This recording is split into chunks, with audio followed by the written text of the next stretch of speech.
Je vous salue, salut mes amis, je vous salue tous dans le nom précieux de notre Seigneur Jésus-Christ et je vous remercie d'être là pour écouter la parole de Dieu. Ce n'est pas moi que vous écoutiez, vous avez valorisé la parole de Dieu dans vos vies, c'est pourquoi Dieu sera toujours dans vos maisons, dans vos cœurs, toujours prêt pour vous soutenir, toujours prêt pour vous bénir. Nous allons également remercier le Seigneur pour ces moments favorables qu'il nous a donnés. Et nous allons recommander ces moments entre les mains du Seigneur. Amen. Nous allons prier. Seigneur de gloire, nous te rendons grâce, nous te remercions pour ces moments favorables que tu nous as donnés. Merci Seigneur Jésus-Christ parce que tu es toujours là. Merci Seigneur pour ta parole. Merci pour l'œuvre de la croix. Merci Seigneur pour ce ministère de la réconciliation. Toi qui nous as donné ce ministère de la réconciliation. Tu nous as dit, allez faites de toutes les nations mes disciples. Seigneur, nous n'avons pas refusé. Seigneur, nous voici. Nous voulons faire ton œuvre. Seigneur, assiste-nous. Nous savons que tu es toujours là. Tu es toujours avec nous. Nous te remercions, Seigneur, pour ta présence. Mais nous te demandons de nous assister. Cela prouve réellement, Seigneur, que nous avons besoin de toi. Bien que nous savons que tu es là, Seigneur, te dire, Seigneur, d'être avec nous, de commencer avec nous, de terminer avec nous, cela prouve que de nous-mêmes, nous sommes incapables de faire quoi que ce soit et nous voulons, Seigneur, que tu nous assistes dans tout ce que nous pouvons entreprendre dans nos vies. Merci Seigneur Jésus-Christ d'être là au milieu de nous. Merci Seigneur de dominer nos pensées, de dominer nos cœurs dans le nom précieux de notre Seigneur Jésus-Christ. Par le pouvoir que tu nous as donné, nous chassons et menaçons tous ceux qui ne confessent pas ta Seigneur en ce lieu. Nous les envoyons loin dans des places d'arrêt au nom de Jésus. Seigneur, inonde nos cœurs, Seigneur. Rends-nous disponibles pour que nous puissions accepter ta parole, pour que nous puissions le mettre en pratique. Parce que tu nous dis dans ta parole, c'est toi qui produis en nous le vouloir le faire selon ton bon plaisir. Merci Seigneur de disposer le cœur d'un chacun de nous pour pouvoir garder cette parole et la mettre en pratique. Nous te remercions, nous te rendons grâce dans le nom précieux de notre Seigneur Jésus-Christ et nous t'avons ainsi prié. Amen. Amen. Je suis vraiment très contente de vous revoir encore une fois de plus. Je sais que ce n'est pas la fin de l'histoire, ce n'est pas la fin de la présence du Seigneur au milieu de nous. Je suis vraiment ravie. C'est pourquoi je vous remercie d'être là. Sans plus tarder, nous allons passer au sujet du jour. C'est comme nous restons toujours, nous allons bondir toujours dans notre thématique. Donc, que faire après la déception? Nous avons parlé de ça de la fois passée. Nous avons toujours l'habitude de rebondir dans sur de sujets que nous avons déjà appris parce que nous voulons que ces sujets réellement produisent le fruit dans nos vies. Parce que la raison pour laquelle nous nous attachons à la parole de Dieu, nous apprenons la parole de Dieu parce que nous voulons vraiment un changement total. Ce n'est pas un changement à moitié que nous voulons, mais plutôt un changement total, une transformation totale de nos vies. Nous restons toujours dans notre thématique. Que faire après la déception? La fois passée, nous avons parlé de la rétrospection. Dans la rétrospection, euh, nous avons dit que nous devons nous pardonner nous-mêmes, premièrement, revoir le procédé qui nous a ramené, qui nous a amené l'échec dans nos vies, et puis pardonner les autres avec un cœur sincère. Quand nous faisons tout ça, nous le faisons avec un cœur sincère, pas avec un cœur partagé. Amen. C'est par ça que la parole de Dieu se produira comme aura de l'effet dans nos vies. C'est par ça que nous serons réellement bénis. Amen. Maintenant, après s'être pardonné, après avoir demandé un pardon sincère et pardonner l'autre par rapport à ce que l'autre avait commis, nous allons revenir à la réalité. Amen. D'abord, je tiens à m'excuser parce que c'était ça la première des choses qu'on devait faire après la déception. La première des choses qu'on devait faire, c'est de rendre grâce à Dieu. Parce que la parole de Dieu nous dit, dans 1 Thessaloniciens, je m'excuse d'abord pour ça, parce que c'est vraiment la procédure à faire avant toute chose. Je veux dire que c'est l'action de grâce qui doit précéder toutes nos actions, donc tout ce que nous devons faire. nous devons commencer par l'action de grâce. Amen. Parce que si nous sommes au moins capables si nous sommes capables de vivre ces déceptions et après ces déceptions, nous tenons le coup. Après ces déceptions, rien de mal nous est arrivé. Il y a de ceux-là qui perdent leur vie après le déception. Mais toi, par contre, tu n'as pas perdu ta vie, mais tu es toujours en vie et puis tu es toujours en bonne santé. Mais sauf que tu as ton cœur, comment? Tu as mal au cœur, quelque chose ne va pas dans ton cœur, dans ton âme. Tu es attristé, comment tu es frustré en toi. Donc, sauf que ce n'est que ça, mais dans tout ça, nous devons rendre grâce à Dieu parce que Dieu te garde en vie. Nous devons rendre grâce à Dieu. C'est la première des choses que nous devons faire. Dans 1 Thessaloniciens, chapitre 5, verset 18, qu'est-ce que la parole de Dieu nous dit? Rendez grâce en toutes choses, car c'est à votre égard la volonté de Dieu en Jésus-Christ. Amen. Dieu ne fait rien par hasard. Toute chose a un but. Quand Dieu fait quelque chose, c'est pour une raison. Donc, nous ne devons pas nous lamenter, nous ne devons pas pleurer, nous ne devons pas condamner les autres parce que le malheur nous est arrivé. Nous ne devons pas nous en prendre aux autres, mais plutôt rendre grâce à Dieu. C'est la première des choses à faire. Après, nous allons reprendre notre procédure que nous avons fait. Nous avons parlé de la fois passée, de la rétrospection. Amen. Après avoir rendu grâce à Dieu, parce que nous savons que si la chose nous est arrivée, c'est Dieu le connaissait bien avant. Amen. Dieu l'avait déjà connu, Dieu était déjà au courant. Donc, il sait tout parce qu'il est Dieu. Nous prenons dans Lamentation, chapitre 3, verset 37. Nous prenons le verset 37 jusqu'à 39. Nous allons lire. Qui dira qu'une chose arrive sans que le Seigneur l'ait ordonné? Amen. Donc, par là, nous voulons dire que Dieu sait tout. Il est au courant de tout. Donc, tu n'as rien à te lamenter. Tu ne peux pas être frustré parce que Dieu est bon pour toi. Il était déjà au courant de tout ce qui t'arrive. Et dans le verset 38, c'est la parole de Dieu nous dit, n'est-ce pas de la volonté du Très-Haut que viennent les maux et le bien? N'est-ce pas de la volonté du Très-Haut que vient le mot et le bien? Amen. C'est par rapport à sa volonté. Amen. Parce que nous venons de le lire dans 1 Thessaloniciens chapitre 5 au verset 18. Car c'est à votre égard la volonté de Dieu. Amen. C'est pourquoi nous devons rendre grâce en toutes choses, car c'est à notre égard la volonté de Dieu. Mais ici, la parole de Dieu nous dit, n'est-ce pas de la volonté du Très-Haut que viennent tous les maux? Amen. Si cela vient de la volonté de Dieu, donc cela revient à dire que nous devons rendre grâce. Vous voyez maintenant que la parole de Dieu c'est complète. Donc la parole de Dieu n'est pas pauvre. Et si nous continuons dans notre verset dans ton verset 39, pourquoi l'homme vivant se plaindrait-il? Que chacun se plaigne de ses propres péchés. Amen. Donc, nous avons déjà parlé de ça avant même que la parole de Dieu nous le dise. Donc, ça prouve qu'on est vraiment inspiré, qu'on est en train de marcher selon Dieu, selon sa volonté. Amen. Nous avons dit, nous n'avons pas besoin de nous plaindre. Nous n'avons pas besoin de paniquer. Nous n'avons pas besoin d'être frustrés parce que c'était à notre égard. Tout ce que nous devons faire, nous devons rendre grâce à Dieu. Nous devons rendre gloire à Dieu parce que c'est à notre égard la volonté de Dieu. Rien n'est arrivé sans que Dieu n'en soit l'auteur. Il est l'initiateur de tout ce qui nous est arrivé. Amen.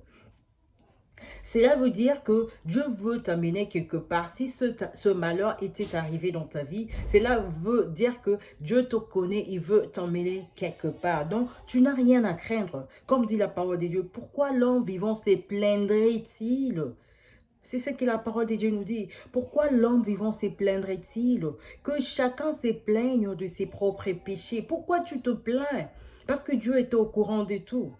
Amen, il est au courant de tout. Rends grâce à Dieu. Il sait pourquoi ce malheur t'arrive, pourquoi tu as connu cette déception. Amen. À la place de t'inquiéter, à la place d'être abattu, tu dois plutôt rendre grâce à Dieu. Amen. Nous revenons toujours dans notre verset de 1 Thessaloniciens chapitre 5, verset 18.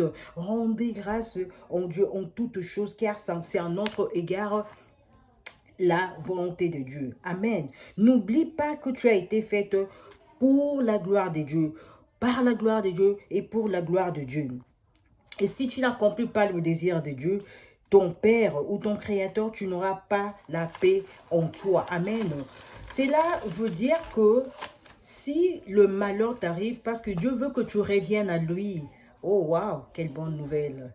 En tout cas, je suis vraiment ravie d'écouter ce message parce que moi-même aussi, je me retrouve avec dans ce message parce qu'il n'y a rien de ce que Dieu nous donne pour venir changer, transformer nos pensées, changer nos vies. Il n'y a rien.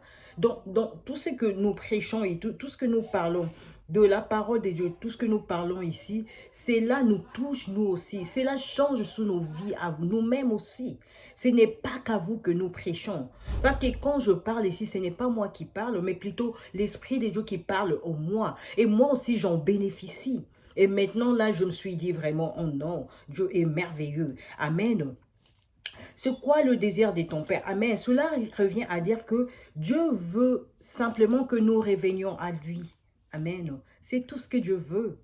Quand nous passons des moments, nous traversons ces moments difficiles, c'est rien d'autre que parce que nous ne pratiquons pas la parole de Dieu, on est loin de Dieu, on est éloigné de la volonté de Dieu. Amen. Je suis vraiment contente d'entendre ça, qu'on est vraiment loin de Dieu, on est éloigné de Dieu. C'est pourquoi Dieu ne pas avec nous, c'est pourquoi nous connaissons toutes ces déceptions. Amen. Nous prenons notre verset dans Genèse chapitre 1, verset 26. Que dit la parole de Dieu?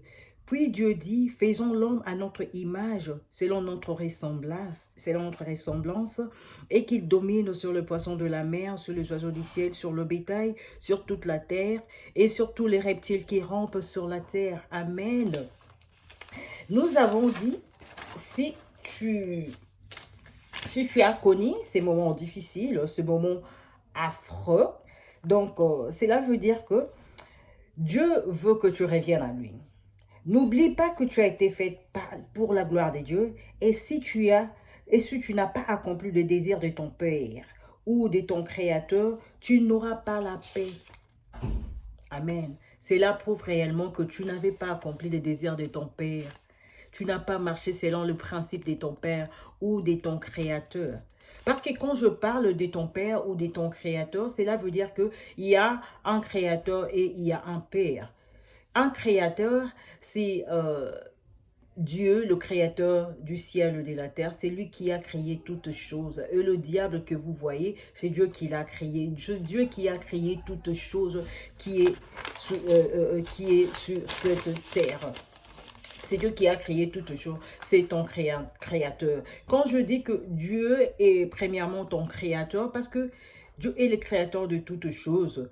Mais toi qui n'as pas encore crié en Jésus-Christ, cela veut dire que Dieu est ton créateur. Mais avec la personne qui a crié en Jésus-Christ, Dieu est ton Père. C'est pourquoi je veux dire que tu n'as pas encore accompli le désir de ton Créateur. Quand je dis tu n'as pas encore accompli le désir de ton Créateur, cela veut dire que tu n'as pas encore cru que Jésus-Christ est ton Seigneur et ton Sauveur. Parce que la parole de Dieu nous dit dans Romains chapitre 10, verset 9, si tu confesses de ta bouche le Seigneur Jésus-Christ, si tu crois dans ton cœur que Dieu le Père l'a ressuscité des morts, tu seras sauvé. Parce que la parole de Dieu nous dit dans Jean que Dieu, à tous ceux qui l'ont reçu, là c'est dans Jean chapitre, je m'excuse, je vais chercher le verset, j'ai oublié. Donc, à tous ceux qui l'ont reçu, Jean 12, en tout cas, je vais chercher le verset, je m'excuse. À tous ceux qui l'ont reçu, à ceux qui croient en son nom, elle a donné le pouvoir de devenir enfant de Dieu. Amen. C'est la parole de Dieu qui te donne le pouvoir de devenir enfant de Dieu. Mais quelle parole te donne le pouvoir de devenir enfant de Dieu? C'est de quelle parole il s'agit-il? Il s'agit de l'œuvre de la croix, de Christ qui est ressuscité d'entre les morts, de Christ qui était mort pour te pécher, de Christ qui a été maltraité, qui a été battu pour que tu sois reconnu enfant de Dieu. Amen. Pour que toi, tu sois changé en enfant de Dieu. Pour que toi, tu changes de nature. Amen. C'est de cette parole qu'on parle. Amen. C'est pourquoi nous disons que tu dois accomplir les désirs de ton Père. Pour ceux qui ont fait cette prière, pour ceux qui ont cru que Jésus-Christ est leur Seigneur et leur Sauveur, ceux-là sont devenus enfants de Dieu. Donc, ils peuvent dire que Dieu est leur Père. Mais pour ceux qui n'ont pas eu cette grâce de confesser de leur bouche le Seigneur Jésus-Christ et de croire dans leur cœur que Dieu le Père l'a ressuscité de mort. Dieu, jusque-là, n'est pas votre Père. Il est le Créateur pour vous. Amen. Mais vous n'avez pas besoin que... C'est pourquoi je dis, quand Dieu est votre Créateur, vous devez accomplir le désir de votre Créateur parce qu'il n'est pas encore votre Père. C'est quoi le désir de votre Créateur? C'est de confesser de votre bouche le Seigneur Jésus-Christ. Quand vous confessez de votre bouche le Seigneur Jésus-Christ, c'est alors que vous devenez enfant de Dieu. Selon que je vous ai dit, selon la parole de Dieu, à tous ceux qui l'ont reçu, à ceux qui ont son nom, elle les a donné le pouvoir de devenir enfants de Dieu. Mais pour ceux qui ont devenu déjà enfants de Dieu, vous devez accomplir les désirs de votre Père. Amen. Avec vous, vous savez ce que vous devez accomplir avec votre Père. Parce que vous devez rester toujours dans la parole de Dieu. En accomplissant la parole de Dieu, en demeurant dans la parole de Dieu. Amen. C'est alors que vous allez échapper à toutes ces déceptions. Mais pour tous ceux qui n'ont pas encore cru en Jésus-Christ, je vous invite avec plaisir, parce que je sais que vous avez vraiment le bonheur dans la maison du Seigneur. Il y a la paix dans la maison du Seigneur. Vous allez échapper à toutes sortes de déceptions dans vos vies. Amen. Et sans plus tarder, nous allons inviter nos frères, nos sœurs qui peuvent nous rejoindre, qui peuvent nous joindre dans notre grande famille, la famille chrétienne. Donc, c'est vraiment une famille là où nous nous ennuyons pas, là où nous avons la paix, là où nous avons la joie. Quand même que les gens pleurent et nous n'avons que la joie. Parce que Dieu est avec nous, Dieu est au milieu de nous et nous savons la volonté de Dieu. Amen. Parce que la parole de Dieu nous dit... ce sont les projets de bonheur qu'il a formés sur nous, les projets de bonheur et non de malheur. Amen. C'est pourquoi nous nous réjouissons toujours, même quand bien même que nous vivons de moments difficiles. Amen. Sans plus tarder, nous allons faire cette prière ensemble et puis vous allez répéter cette prière avec moi. Je vous en prie, bien-aimés, répétez cette prière de tout votre cœur parce que c'est par là que le changement de votre vie commence. C'est par là que la transformation de votre vie commence. Ce n'est pas par hasard. Amen. Si je vous invite à faire cette prière, cela veut dire que c'est une prière qui change totalement votre vie. Amen. Tout commence par là. Amen. Donc... d'un cœur sincère, ne le fais pas comme une récitation, c'est vraiment une prière qui change. Amen. Vous allez répéter cette prière après moi.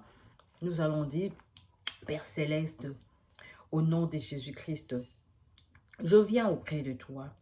Je te demande pardon de tous mes péchés, de mon ignorance. Je viens auprès de toi.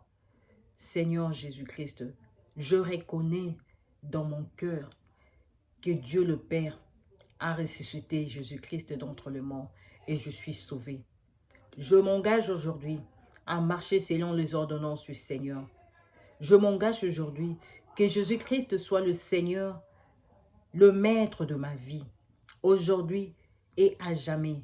Dans le nom précieux de Jésus-Christ, merci Seigneur Jésus-Christ de me recevoir comme ton frère, ta sœur. Merci Seigneur Jésus-Christ de me diriger, de me guider. Dans le nom puissant de Jésus-Christ, nous t'avons ici prié. Merci Seigneur Jésus-Christ. Amen. Et donc, je vous accueille dans le royaume de Dieu. Vous êtes vraiment le bienvenu dans notre royaume. Que Dieu soit avec vous, que Dieu vous bénisse abondamment. Ne quittez pas, on est toujours ensemble. Si vous avez des questions, n'hésitez pas d'écrire vos questions aux commentaires. Comme ça, je peux toujours garder contact avec vous. Si vous avez des prières à solliciter, à proposer, vous n'hésitez pas de le faire parce qu'on est là avec vous. On est toujours ensemble pour nous soutenir. Tel que je vous ai toujours dit, moi, il y a des gens qui ont veillé sur ma vie, il y a des gens qui ont prié pour moi, pour que je devienne ce que je suis. Mais pourquoi pas le faire pour les autres? C'est ça notre devoir. Et demain, toi aussi, tu le feras pour les autres. Donc, c'est comme ça que ça se passe dans notre royaume. Donc, n'hésitez pas, si tu as une prière, si tu veux demander une prière, si tu as un sujet de prière, appelle, ou soit tu écris dans le message, sauf que je n'ai pas mis mon numéro là-bas, tu peux écrire dans les commentaires comme ça, j'aurai le commentaire là, je peux commenter, communiquer mon numéro si tu as besoin, et puis on peut parler, on peut prier pour toi, ce n'est pas grave. Amen. On est là pour nous soutenir. Amen. Que Dieu vous bénisse. Nous allons clôturer ce moment et nous allons nous recommander entre les mains du Seigneur, nous tous entre les mains du Seigneur, parce que c'est lui qui est notre papa. Amen. Seigneur Jésus-Christ, nous te rendons grâce, nous te recommencions. Nous savons, Seigneur, que c'est la fin de de cette émission, mais ce n'est pas la fin de ton règne dans nos vies. Merci, Seigneur, parce que tu vas régner toujours dans nos vies. Merci, Seigneur, parce que tu vas nous protéger, tu vas nous garder. Merci, Seigneur, parce que ta parole va demeurer dans nos cœurs et cette parole va produire du fruit en abondance dans nos cœurs. Merci de nous garder, merci pour cette parole que tu nous as donnée aujourd'hui. Merci pour cette parole parce que ça nous a boosté, ça nous a challengé et nous te rendons grâce, nous te remercions infiniment dans le nom puissant et précieux de notre Seigneur Jésus-Christ. Nous t'avons ici prié. Amen. Que Dieu vous bénisse. Bye.